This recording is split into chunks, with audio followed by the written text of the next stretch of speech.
आजू जनकपुर में माड़वा बड़ा सुहावन लागे।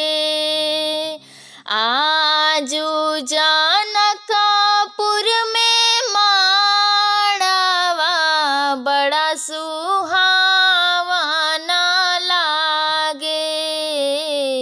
सीता के चढ़ेला हरा दिया मना भावन लागे। सीता के चढ़ेला हरा दिया मना भावन लागे। हरे हरे बसवा कटवले जनक राजा। घर में सुनैन माई के बाजला आनंद बाजा। हरे हरे बसवा कटवले जनक राजा। घर में सुनैन माई के बाजला आनंद बाजा। सोर भैले सागरी नगरिया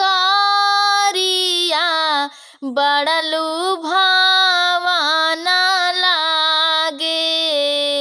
सीता के चढ़ेला हरा दिया मना भावन लागे।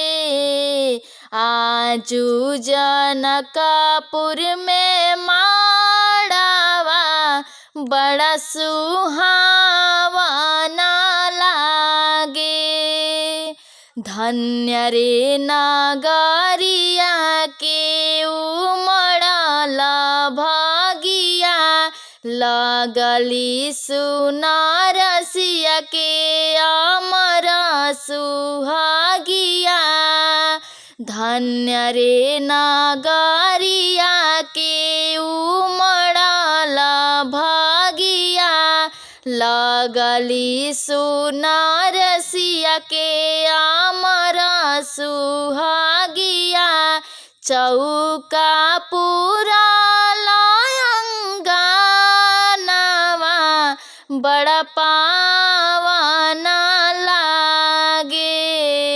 सीता के चढ़ेला हरा दिया मना भावन लागे।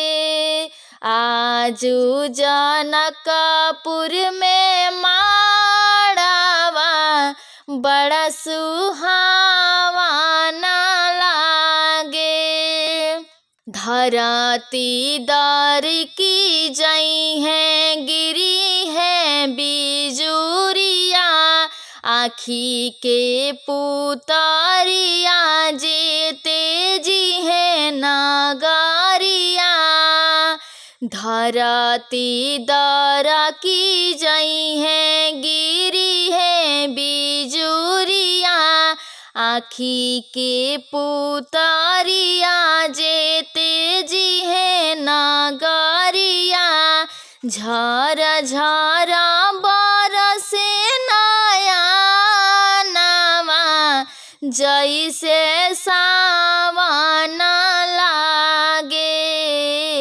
सीता के चढ़ेला हरा दिया मना भावन लागे। आजू जनकपुर में माड़वा बड़ा सुहावन